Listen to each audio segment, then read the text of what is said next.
Module 4 में continue करते हुए हम लोग इस लेक्चर में मोड्स ऑफ फेलियर देखेंगे डैम का, और स्टेबिलिटी रिक्वायरमेंट्स के बेस पे क्या होता है ये भी देखेंगे।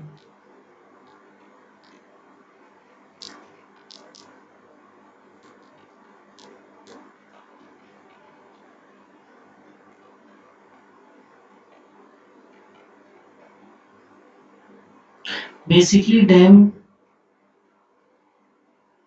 फेलियर 4 वजह से हो सकता है। ग्रेविटी डैम फेलियर, एक तो ओवरटर्निंग, दूसरा स्लाइडिंग, तीसरा कंप्रेशन या क्रशिंग, चौथा टेंशन से। ओके, वन बाय वन हम लोग देखते हैं।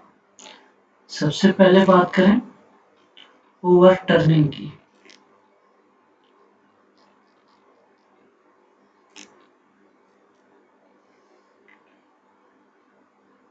ठीक है, ओवरटर्निंग कब होता है? सपोज ये हमारा डैम है,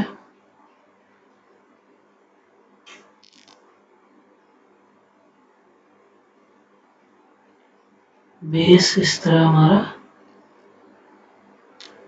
3 पार्ट में बटा हुआ है। This is b/3, this is b/3, this is b/3। होना क्या चाहिए कि ये जो हमारा वर्टिकल फोर्सेस और हॉरिजॉन्टल फोर्सेस हैं, इनका रिजल्टेंट इस मिडिल थर्ड में एक्ट करना चाहिए। बट अगर ये रिजल्टेंट जो है ये क्या हो, अगर यहाँ बाहर एक्ट करे, ओके, टो जो है ये डैम का इसके डाउन स्ट्रीम में कहीं पे कट करे, तो जो सारे मूवमेंट्स होते हैं, ठीक है, इस टो पे वो क्या हो जाते हैं? नेगेटिव हो जाते हैं। Okay, and negative that means इस तरह क्लॉकवाइज डायरेक्शन में मूवमेंट्स हो जाते हैं, और जो रिजल्टेंट है, ठीक है,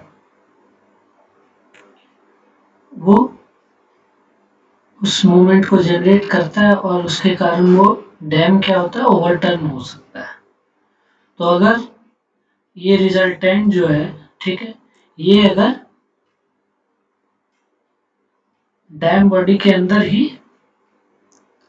कट कर रहा हो, हाँ, डैम बॉडी के अंदर ही एक्ट कर रहा हो, तो हमारा डैम जो होगा वो क्या रहेगा?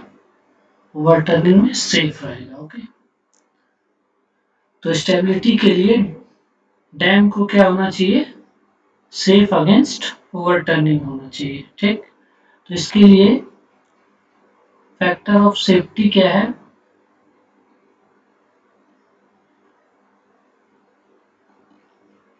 ये है जो भी स्टेबलाइजिंग मोमेंट्स हैं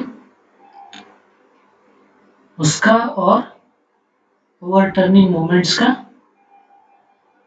ratio. Okay, it is sum of stabilizing moments divided by sum of overturning moments।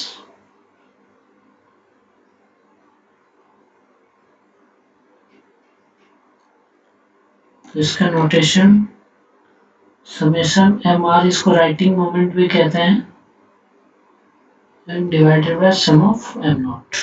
Okay, तो ओवरटर्निंग के अगेंस्ट डैम सेफ रहे, इसके लिए क्या जरूरी है कि जो हमारा रिजल्टेंट फोर्स होगा वो डैम बॉडी के अंदर ही लगना चाहिए। ओके, देन जो दूसरा फेलियर का कारण हो सकता है डैम का, वो है स्लाइडिंग।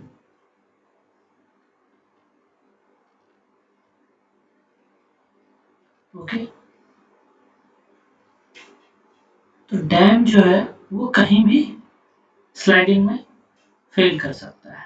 ओके, किसी भी लेवल पे हो सकता है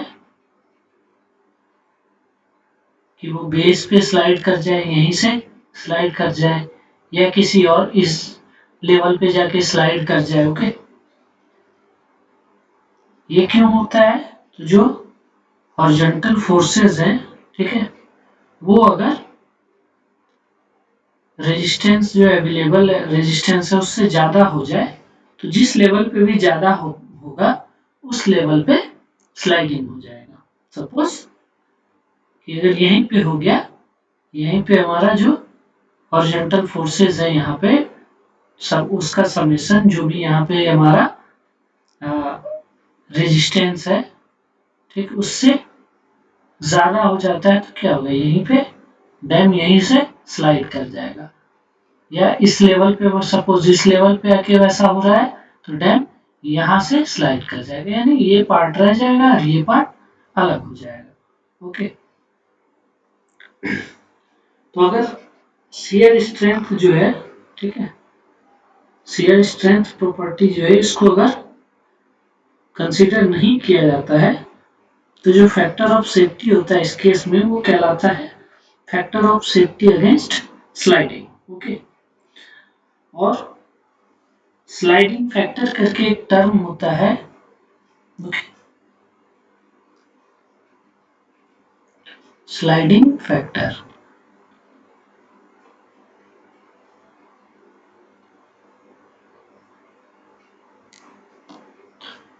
इस चीज को डिफाइन किया गया है,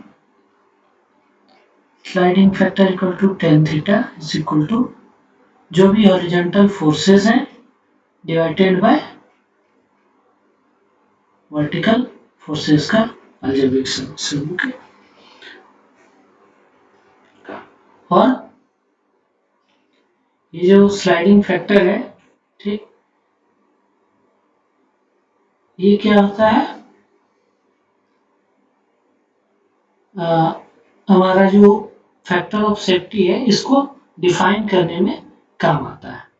फैक्टर ऑफ सेफ्टी जो है, ठीक है, स्लाइडिंग के केस में उसको डिफाइन किया जाता है कि ratio of actual coefficient of static friction to the sliding friction.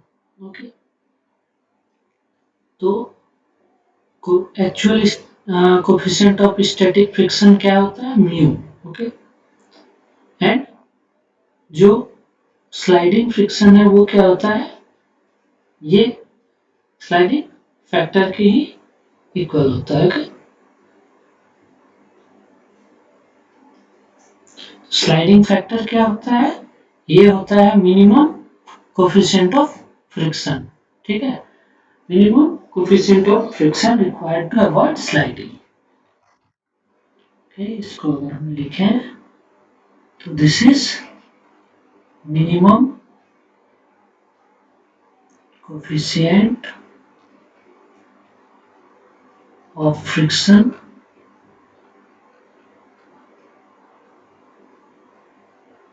required to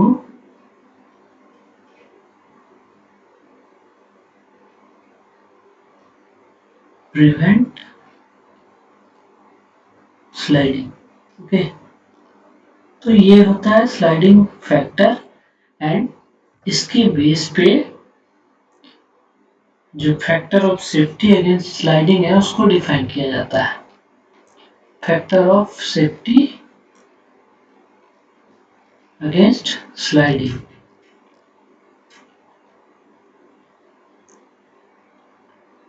ये कितना होता है, factor of safety, this is coefficient of static friction divided bye sliding friction. Okay, तो ये हो गया म्यू, और उसको हमने डिवाइड टेन थीटा को हमने डिफाइन किया है क्या, summation of H divided by summation of B minus U, ये चीज ऊपर ले आए तो ये हो गया summation of B minus U. Okay, तो ये हमारा क्या हो गया, factor of safety against sliding. ठीक, तीसरा जो हमारा रीजन होता है फेलियर का वो होता है कंप्रेशन या crushing. Okay, material excessive compressive forces के कारण जो डैम मटेरियल है वो क्या हो जाए, क्रश हो जाए। ओके,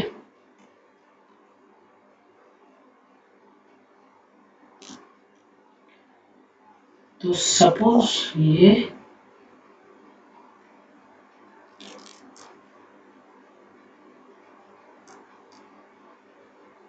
ठीक है, डैम का बेस के पास का पार्ट है। ओके,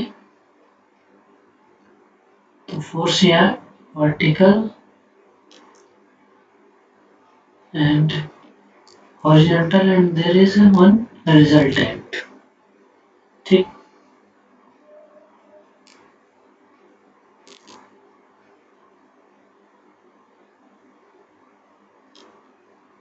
सपोज ये b/2 आधा ये है बेस विड्थ है और आधा ये, एंड इस सेंटर से इतना इसेंट्रिसिटी है। ओके, ये क्या है, इसेंट्रिसिटी है।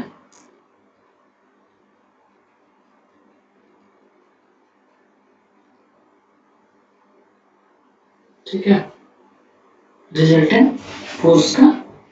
ओके, फ्रॉम कहाँ पे से, जो बेस का सेंटर है वहां से। ठीक, बेस के सेंटर से। नाउ अब अगर हम देखें तो जो नॉर्मल स्ट्रेस होगा किसी भी पॉइंट पे, इस बेस के किसी भी पॉइंट के पे, वो कितना होगा, वो अगर हम देखें तो हम लोग जानते हैं normal stress at any point. ठीक है, यहाँ पे हम बेस पे ही चेक करेंगे, on the base.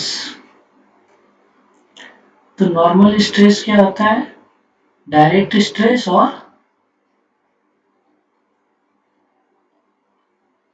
Bending stress, इन दोनों का समेशन। ठीक है, तो हम लोग डैम की यूनिट लेंथ कंसिडर करते हैं। तो डायरेक्ट स्ट्रेस जो होगा वो कितना हो जाएगा, V, ठीक है, vertical forces divided by B width है, एंड यूनिट लेंथ हम लोग कंसिडर कर रहे हैं, एंड देन बेंडिंग स्ट्रेसेस जो होगा, ठीक है, वो क्या होता है, plus minus My upon I, यही होता है। तो ये क्या हो गया, V upon B plus minus, ये मोमेंट जो होगा किसके कारण होगा, वर्टिकल फोर्सेस और उसका जो इसेंट्रिसिटी है। ठीक है, उसके कारण हम लोग देखेंगे। तो V into E, and B y कितना है, एक्सट्रीम फाइबर का distance B/2।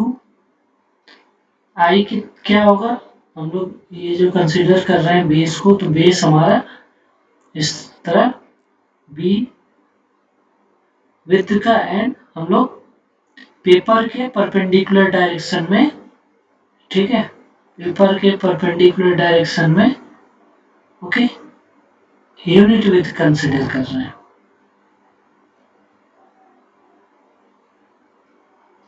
Sorry, unit length.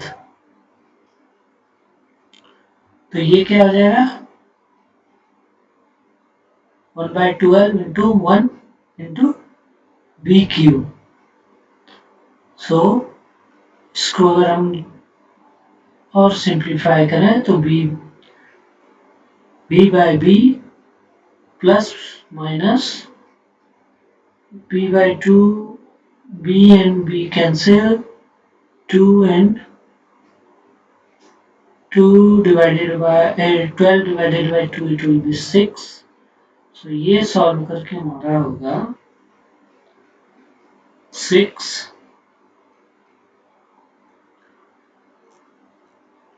B E by B square, जिसको हम लोग लिख सकते हैं V by B 1 ± 6 E by B. Okay, तो इस एक्सप्रेशन को अगर देखें तो ये v by B 1 ± 6 E by B है। तो अगर हम पॉजिटिव वाला लेते हैं, ठीक है, तो वो जो रिजल्ट आता है वो हमें बताता है क्या कि टो पे कितना नॉर्मल स्ट्रेस है। ओके, नॉर्मल स्ट्रेस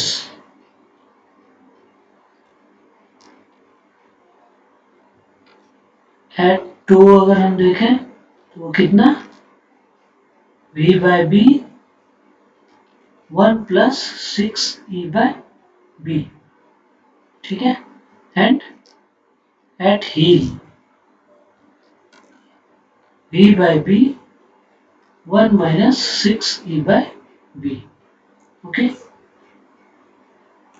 तो अगर स्ट्रेंथ पॉइंट ऑफ व्यू से देखें तो ये जो हमारा नॉर्मल स्ट्रेस का एक्सप्रेशन है, ओके, ये क्या होना चाहिए, जो एलॉयबल कंप्रेसिव स्ट्रेस है मटेरियल का उससे कम होना चाहिए। ओके, तो अगर हम देखें तो इन दोनों एक्सप्रेशन को, तो ये एक चीज क्लियर है कि टो पे क्या होता है, मैक्सिमम कंप्रेसिव स्ट्रेस जनरेट होता है, ठीक है, और इसलिए क्या होना चाहिए कि जो हमारा ये स्ट्रेस है ये मटेरियल के, फाउंडेशन मटेरियल के कंप्रेसिव स्ट्रेस से ज्यादा नहीं होना चाहिए, ठीक है, और strength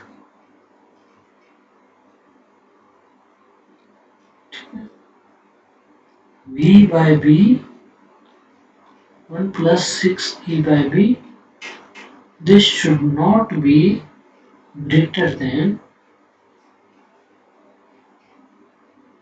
sorry, this should not be greater than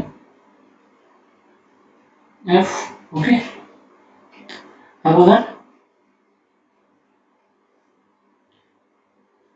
अब अगर हम देखें कि अगर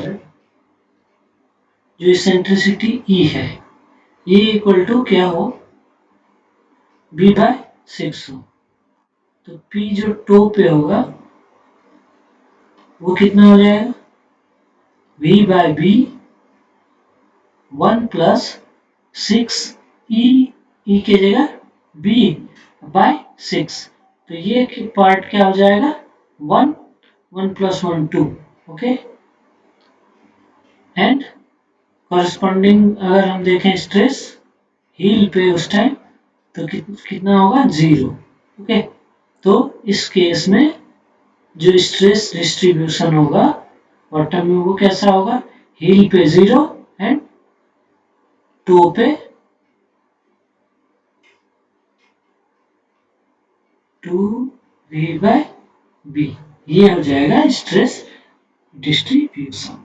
ओके, ना मोड जो फेलियर में अगर हम देखें तो चौथा जो कारण है डैम के फेल होने का वो है टेंशन, ठीक है, वो क्या है टेंशन। टेंशन डेवलप होगा कहाँ, ओके, चौथा मोड है टेंशन। ये चीज तो जानते हैं हम लोग कि कंक्रीट क्या है टेंशन में वीक होता है। ओके, तो दोनों अगर स्ट्रेस हम देखें नॉर्मल स्ट्रेसेस जो है हिल और टो पे, तो दोनों में से कम कौन सा है, हील वाला। ओके, तो हम देखें जरा नॉर्मल स्ट्रेस एट हील,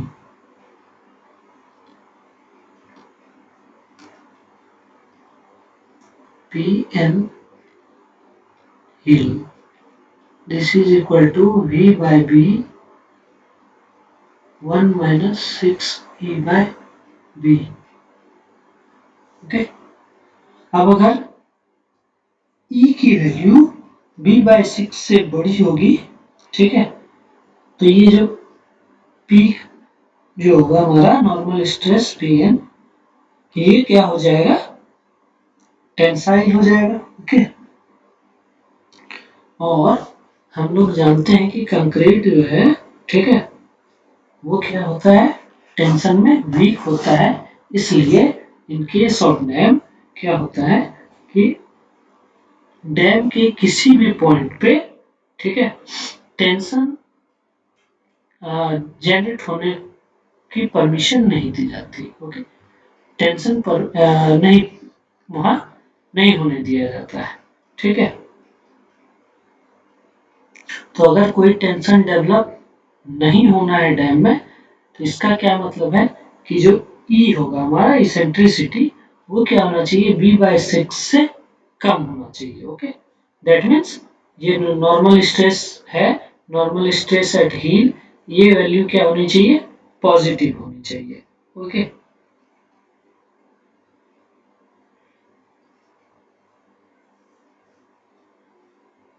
तो ये 4 तरह से डैम फेल होता है, एंड चारों का चेक भी हम लोग देखते हैं कि किसी में फैक्टर ऑफ सेफ्टी लेके चलते हैं, ठीक है, एंड देन किसी में स्ट्रेस कैलकुलेशन करते हैं। तो स्टेबिलिटी एनालिसिस हम लोग स्टेबिलिटी एनालिसिस में इसको देखेंगे।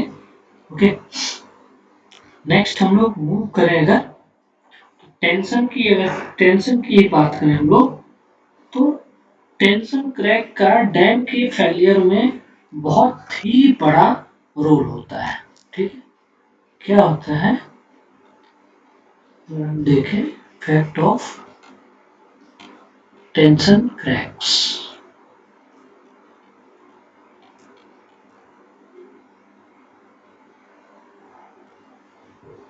तो ये सपोज डैम है,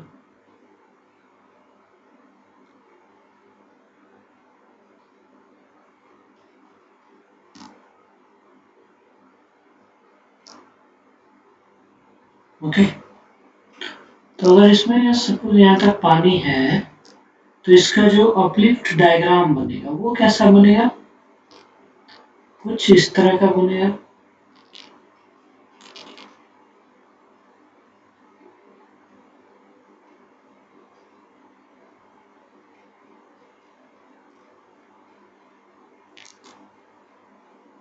ये एज्यूम करके चल रहे हैं डाउन स्ट्रीम में कोई वाटर नहीं है। ओके, तो कुछ इस तरह का ओरिजिनल अपलिफ्ट डायग्राम बनेगा। सपोज यहाँ इतना दूर तक वाटर है, ओके, इस तरफ वाटर नहीं है, नो वाटर, एकदम वर्स्ट सिचुएशन कंसिडर करेंगे। ओके, तो उस केस में ओरिजिनल अपलिफ्ट डायग्राम इस तरह बनेगा, ठीक है।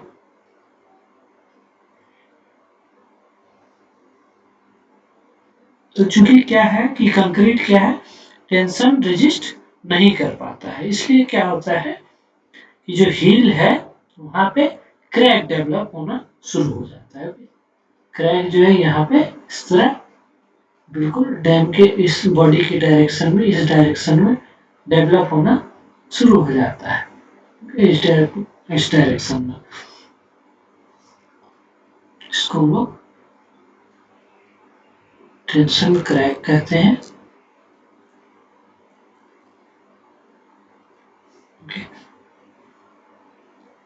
तो जैसे जैसे हमारा ये क्रैक डेवलप होगा हील पे, वैसे वैसे क्या होता है, अपलिफ्ट प्रेशर का डायग्राम जो है वो भी मॉडिफाई होना शुरू हो जाता है। ओके, तो होता क्या है, जैसे जैसे टेंशन क्रैक इन बढ़ता जाता है, ठीक है, तो इसके कारण क्या होता है, अपलिफ्ट प्रेशर भी बढ़ता है, ठीक है। तो अपलिफ्ट प्रेशर अगर बढ़ा तो क्या होगा, जो नेट डाउनवर्ड फोर्स है, जिसको हम लोग स्टेबलाइजिंग फोर्स कर रहे हैं, वो क्या होता है, घटेगा, ठीक है, वो क्या होता जाएगा, घटता जाएगा, net downward vertical force. Okay, तो इसके कारण क्या होता है, फिर जो रिजल्टेंट वो क्या होता है, वो भी शिफ्ट होता जाता है टुवर्ड्स टो। ओके, इसको कहते हैं वो,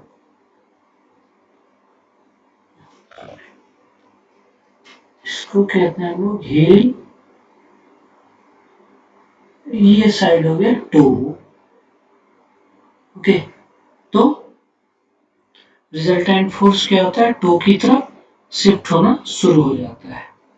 ठीक है, और इसके कारण क्या होता है, फिर जो क्रैक लेंथ है वो और इंक्रीज होता जाता है। ओके, जैसे इनिशियली सपोज यहाँ बहुत छोटा सा क्रैक हुआ, तो उसके कारण क्या होगा, जो अपलिफ्ट डायग्राम होगा वो अब उसी जगह से, उस पॉइंट से शुरू होगा और थोड़ा सा ज्यादा अपलिफ्ट होगा। ओके, देन थोड़ा वो क्रैक और डेवलप करके और लेंदी हो गया, तो हमारा अपलिफ्ट डायग्राम मॉडिफाई होके ऐसे बढ़ जाएगा। है सिमिलरली और आगे बढ़ा, सपोज यहाँ आ गया क्रैक, तो इस तरह यहाँ पे हमारा और इंक्रीज होगा एंड देन ये मॉडिफाइड हमारा अपलिफ्ट प्रेशर डायग्राम बनेगा। ओके, तो क्या होता है कि हम लोग क्या देख रहे हैं कि जैसे जैसे क्रैक डेवलप हो रहा है, तो ये जो हमारा अपलिफ्ट प्रेशर डायग्राम है, ये भी क्या हो रहा है, शिफ्ट होता जाता है। जब क्रैक नहीं था तब यहाँ से ही शुरू हो रहा था, यहाँ तक क्रैक अगर आ गया तो अब अपलिफ्ट डायग्राम यहाँ से शुरू होगा, देन क्रैक और आगे बढ़ गया तो अपलिफ्ट डायग्राम वहां से शुरू होगा एंड सो ऑन। ओके, तो इसके कारण क्या होगा कि बेस विड्थ क्या होता जाएगा, घटता जाएगा। ओके, बेस विड्थ घटता जाएगा। पहले इफेक्टिव बेस विड्थ यहाँ से यहाँ था, ठीक, फिर उसमें से कुछ मॉडिफिकेशन हुआ, क्रैक डेवलप हुआ, तब बेस विड्थ इतना ही रह गया, यहाँ से मेजर होगा, देन इसके लिए बेस विड्थ यहीं से मेजर होगा। ओके, तो ये पार्ट जो होता है, जैसे जैसे ये बढ़ता जाता है क्रैक, वैसे वैसे क्रैक के इस साइड का पार्ट क्या होता है, बेकार होता है। ठीक है, बेकार होने लगता है, वो कोई कंट्रीब्यूशन नहीं देता है डैम की स्टेबिलिटी में। ओके, तो ये टेंशन क्रैक्स का इफेक्ट है। ठीक,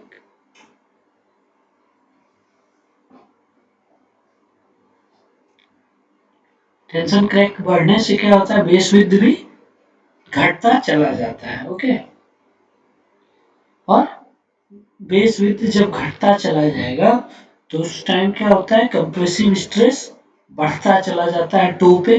ओके, और फाइनली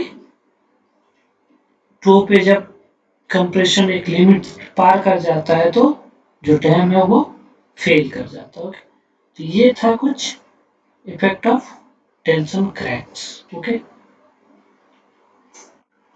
नाउ हम लोग अगर बात करें स्टेबिलिटी एनालिसिस की, ठीक है, आगे हम लोग बात करें स्टेबिलिटी एनालिसिस की, तो स्टेबिलिटी एनालिसिस के कई तरीके हैं। Okay, stability analysis,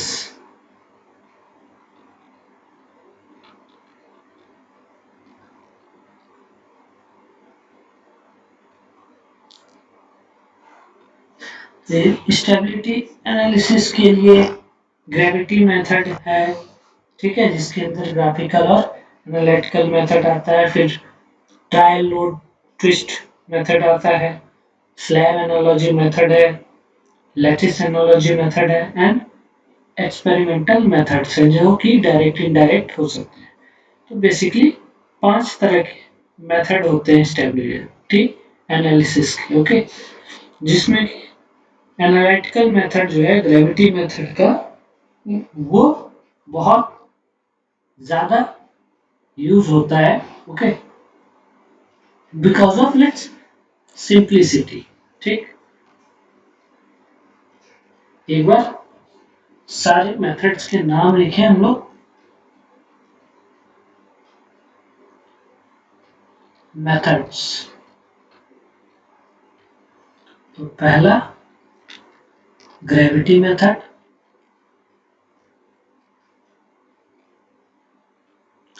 gravity method में आ जाता है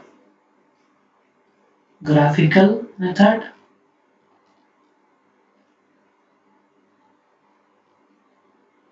एंड एनालिटिकल मेथड।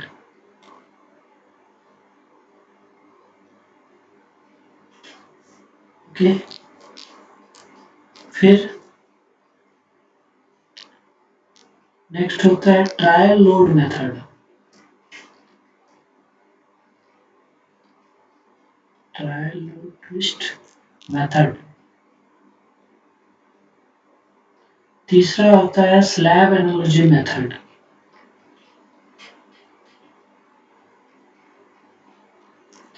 मैं इनके सबके डिटेल में तो नहीं जाऊंगा, बट शुड नो क्या कि कौन कौन से टाइप के मेथड होते हैं, यूज होते हैं। ओके, फिर है लैटिस एनालॉजी मेथड।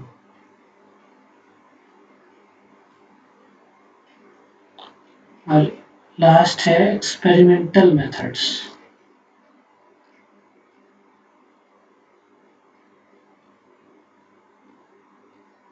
जो एक्सपेरिमेंटल मेथड है ये क्या हो सकता है, फिर दो तरीका हो सकता है। ओके, आइदर डायरेक्ट और इनडायरेक्ट। ठीक है, ये 5 तरह के मेथड्स होते हैं। ठीक है, जिसमें कि ग्रेविटी मेथड का एनालिटिकल मेथड बहुत ही यूज होता है। ओके, इसमें क्या करते हैं हम लोग, ये मेथड है हमारा, ठीक है, इसमें हम लोग डैम की यूनिट लेंथ को कंसिडर करते हैं और जो भी वर्टिकल फोर्सेस हैं, ठीक है, उसको हम लोग फाइंड आउट कर लेते हैं। ओके, वर्टिकल फोर्सेस क्या क्या हो सकते हैं, डैम का वेट होगा, वाटर का वेट होगा।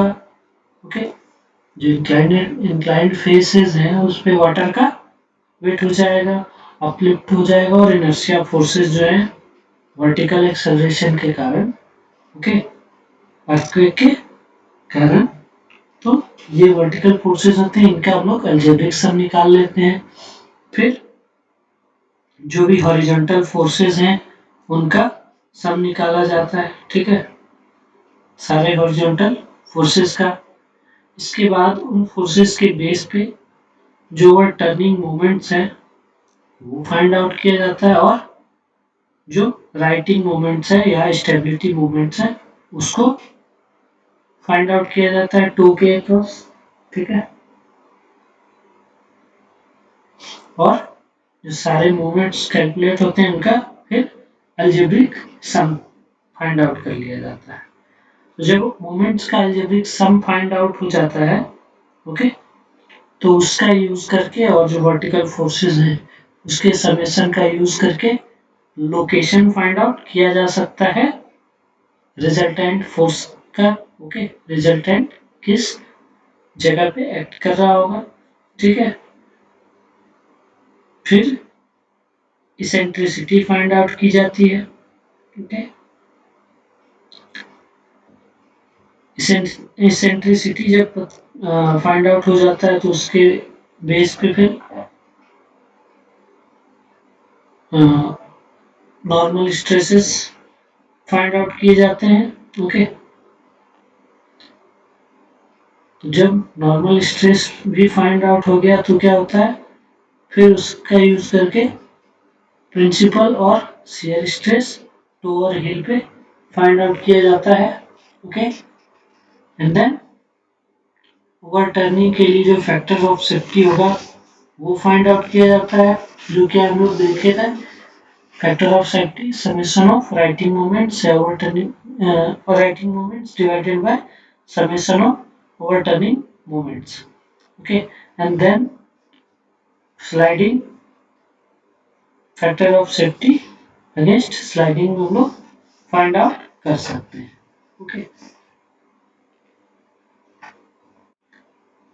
तो ये चीजें आती हैं एनालिटिकल मेथड जो है एनालिसिस का, उसमें, ठीक है। उसके बेस पे हम लोग एक प्रॉब्लम देखेंगे तो ये चीज और क्लियर होगा। ओके।